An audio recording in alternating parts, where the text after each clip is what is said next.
ನಮಸ್ಕಾರ ಸ್ನೇಹಿತರೆ, movies recipes and vlog ಚಾನಲ್ಗೆ ಸ್ವಾಗತ ಸ್ನೇಹಿತರೆ. ಇದನ್ನು ನಾನು ಮೊಟ್ಟೆಲಿ ಒಂದು ಡಿಫ್ರೆಂಟ್ ರೆಸಿಪಿ ಮಾಡಿದ್ದೀನಿ. ನೀವು ಮೊಟ್ಟೆ ಪಲ್ಯ ಅಥವಾ ಹಾಫ್ ಬಾಯ್ಲು ಆಮ್ಲೆಟ್ ಈ ಥರ ಮಾಡ್ಕೊಂಡಿರ್ತೀರ. ಈ ಥರ ಒಂದು ರೆಸಿಪಿ ಮಾಡ್ಕೊಳ್ಳಿ, ತುಂಬ ಚೆನ್ನಾಗಿರುತ್ತೆ, ತುಂಬ ಈಸಿಯಾಗಿರುತ್ತೆ.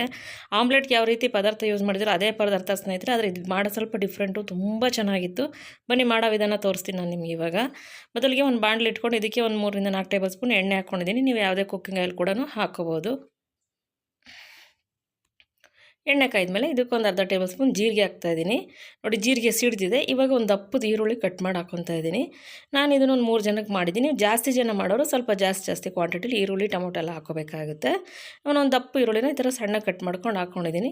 ಮೀಡಿಯಮ್ ಉರಿ ಇಟ್ಕೊಂಡಿದ್ದೀನಿ ಸ್ನೇಹಿತರೆ, ನೀವು ಮೀಡಿಯಮ್ ಉರಿ ಇಟ್ಕೊಳ್ಳಿ. 3 ಹಸಿಮೆಣಸಿನ್ಕಾಯಿ ಹಾಕ್ಕೊಂಡಿದ್ದೀನಿ, 2 ಭಾಗ ಮಾಡಿ. ನಂತರ ಕರ್ಬೇವಿನ ಸೊಪ್ಪು ಹಾಕ್ಕೊತಾ ಇದ್ದೀನಿ. ನೋಡಿ, ಇವಾಗ ಇದು ಪದಾರ್ಥ ಇವಾಗ ನೀವು ಆಮ್ಲೆಟ್ಗೆ ಆ್ಯಸ್ ಯೂಶ್ವಲ್ ಇವಾಗ ಕರ್ಬೇವಿನ ಸೊಪ್ಪು ಮತ್ತು ಮೆಣಸಿನ್ಕಾಯಿ ಈರುಳ್ಳಿ ಎಲ್ಲ ಹಾಕ್ತಿರಲ್ವ, ಅದೇ. ನಂತರ ಇದು ಶುಂಠಿ ಬೆಳ್ಳುಳ್ಳಿ ಪೇಸ್ಟ್ 1 ಟೇಬಲ್ ಸ್ಪೂನು. ಅದೇನಿಲ್ಲ ಸ್ನೇಹಿತರೆ, ಅದು ಕೆಂಪು ಮೆಣಸಿನ್ಕಾಯಿ ಪುಡಿ ಸ್ಪೂನಲ್ಲೇ ಶುಂಠಿ ಬೆಳ್ಳುಳ್ಳಿ ಪೇಸ್ಟ್ ಎತ್ಕೊಂಡ್ಬಿಟ್ಟೆ, ಅದರಿಂದ ಆ ಕಲರ್ ಇದೆ, ದಯವಿಟ್ಟು ಬೇಜಾರು ಮಾಡ್ಕೋಬೇಡಿ. ಕೆಂಪು ಮೆಣಸಿನ್ಕಾಯಿ ಪೌಡ್ರಲ್ಲಿ ಇತ್ತು ಸ್ಪೂನು, ಕನ್ಫ್ಯೂಸ್ ಆಗಿ ಶುಂಠಿ ಬೆಳ್ಳುಳ್ಳಿ ಪೇಸ್ಟ್ಗೆ ಹಾಕ್ಬಿಟ್ಟೆ ಆ ಸ್ಪೂನು. ನಂತರ 1 ಟೇಬಲ್ ಸ್ಪೂನ್ ಶುಂಠಿ ಬೆಳ್ಳುಳ್ಳಿ ಪೇಸ್ಟ್ ಹಾಕಿ ಹಸಿ ವಾಸನೆ ಹೋಗೋವರೆಗೂ ಮೀಡಿಯಮ್ ಊರಲ್ಲಿ ಈ ಥರ ಹುರ್ಕೊಳ್ಳೋಣ. ನೋಡಿ, ಈರುಳ್ಳಿ ಎಲ್ಲ ಬ್ರೌನಿಷ್ ಕಲರ್ ಆದಮೇಲೆ 1 ಟೊಮೊಟೊ, ದಪ್ಪದ 1 ಟೊಮೊಟೊ ಸಣ್ಣ ಕಟ್ ಮಾಡಿ ಹಾಕ್ಕೊಂಡಿದ್ದೀನಿ. ನೋಡಿ, 1 ಟೊಮೊಟೊ ಹಾಕ್ಕೊಂಡಿದ್ದೀನಿ. ನಾನು ನಿಮ್ಗೆ ಹೇಳ್ದಂಗೆ ಮಾಮೂಲಿ ಇವಾಗ ನೀವು ಆಮ್ಲೆಟ್ಗೆ ಇದೆಲ್ಲ ಹಾಕ್ತಿರಲ್ವ, ಅದೇ ಪದಾರ್ಥನೇ ಇದಕ್ಕೆ ಯೂಸ್ ಮಾಡಿರೋ ಸ್ನೇಹಿತರೆ. ಈ ಆಮ್ಲೆಟ್ ಯಾವಾಗಲೂ ಮಾಡ್ತಿರ್ತೀವಿ, ಮೊಟ್ಟೆ ಪಲ್ಯ ಮಾಡ್ತಿರ್ತೀವಿ, ಈ ಥರ ಡಿಫ್ರೆಂಟಾಗಿ ಮಾಡ್ಕೊಳ್ಳಿ, ನಿಮ್ಗೆ ಗೊತ್ತಾಗುತ್ತೆ ಎಷ್ಟು ಚೆನ್ನಾಗಿರುತ್ತೆ ಅಂತ ಹೇಳ್ಬಿಟ್ಟು. ನಂತರ ರುಚಿಗೆ ತಕ್ಕಷ್ಟು ಉಪ್ಪು ಹಾಕ್ತಾಯಿದ್ದೀನಿ. ಬೇಗನೆ ಮಾಡ್ಕೋಬೋದು ಸ್ನೇಹಿತರೆ, ಜಾಸ್ತಿ ಟೈಮಿಲ್ಲ, 10 ನಿಮಿಷದಲ್ಲಿ ಆಗುತ್ತೆ ಇದು. ನಂತರ 1 ಟೇಬಲ್ ಸ್ಪೂನ್ ಕೆಂಪು ಮೆಣಸಿನ್ಕಾಯಿ ಪುಡಿ ಹಾಕಿದ್ದೀನಿ. ಖಾರ ನೋಡ್ಕೊಂಡು ಹಾಕ್ಕೊಳ್ಳಿ, ನೀವು ಖಾರ ಜಾಸ್ತಿ ತಿನ್ನೋರಾದ್ರೆ ಜಾಸ್ತಿ ಹಾಕ್ಕೊಳ್ಳಿ, ಇಲ್ಲ ಕಮ್ಮಿ ಹಾಕ್ಕೊಳ್ಳಿ. ನಂತರ 1 ಟೇಬಲ್ ಸ್ಪೂನ್ ಧನಿಯಾ ಪುಡಿ ಹಾಕ್ಕೋತಾ ಇದ್ದೀನಿ. ನೋಡಿ, ಕೆಂಪು ಮೆಣಸಿನ್ಕಾಯಿ ಪುಡಿ 1 ಟೇಬಲ್ ಸ್ಪೂನು, ಧನಿಯಾ ಪುಡಿ 1 ಟೇಬಲ್ ಸ್ಪೂನು, 1/4 ಟೇಬಲ್ ಸ್ಪೂನ್ ಅರಿಶಿನ ಪುಡಿ ಹಾಕ್ಕೊಂಡಿದ್ದೀನಿ. ನಾನು ಪ್ರತಿಯೊಂದು ನಿಮಗೆ ತೋರಿಸ್ತಾ ಇದ್ದೀನಿ.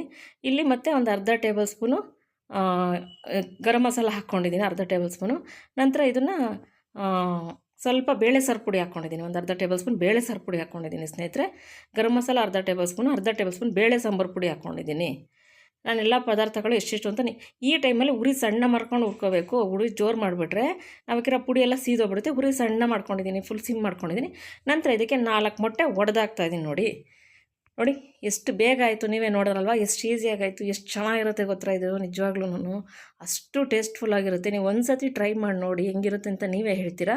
ನೋಡಿ, 4 ಮೊಟ್ಟೆ ಈ ಕಡೆ ಈ ಥರ ಒಡೆದು ಹಾಗೆ ಹಾಕೋತಾ ಇದ್ದೀನಿ. ನೋಡಿ, ಇದು ಇನ್ನೊಂದೇನಪ್ಪ ಅಂತ ಅಂದರೆ, ಇದಕ್ಕೆ ನೀವು ಹಾಕಿದ ತಕ್ಷಣ ಮೊಟ್ಟೆ ತಿರುಗಿಸ್ಬಾರ್ದು, ಯಾವುದೇ ಕಾರಣಕ್ಕೂ ಮೊಟ್ಟೆನ ತಿರುಗಿಸ್ಬೇಡಿ. ನೀವು ಹೇಗೆ ಹಾಕಿರ್ತೀರೋ ಮೊಟ್ಟೆ ಹಾಗೇ ಇರಬೇಕು. ಮೊಟ್ಟೆ ಮಾತ್ರ ಯಾವುದೇ ಕಾರಣಕ್ಕೂ ತಿರುಗಿಸ್ಬೇಡಿ.